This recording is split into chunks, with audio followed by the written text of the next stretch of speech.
قال أمير المؤمنين لخالد: كذبت، أنت ما تتمكن تقتلني، لا أم لك. لا أم لك يعني ما عندك تربية، ما عندك تربية. من يفعله، فرد واحد اللي يقتلني أضيق حلقة است منك. الإست في اللغة العربية الفصحى يعني الطيس.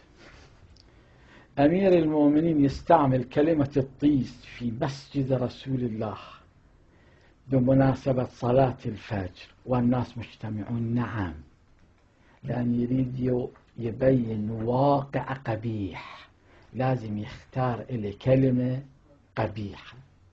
وتفصيل الجملة هكذا: أمير المؤمنين يريد يقول لي يا منيوك، ابن ملجم اللي يقتلني هم منيوك مثلك. أما المرات اللي الناس كانوا ينيتشوا بيها كانت أقل بالنسبة إليك. فهذا المطاط اللي حول دبرك أصلا هذا بعد مو مطاط من كثرة ما ناتشوك.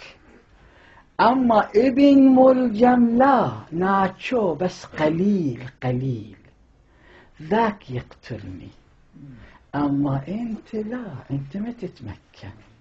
أنت روح شوف علاج لطيزك حتى لا تضرط ضرطة منكرة في مجلس رسول الله.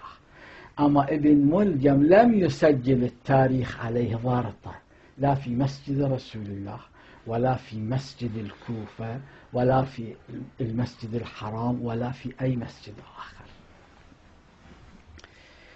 فقال أمير المؤمنين لخالد: كذبت، لا أم لك، من يفعله أضيق حلق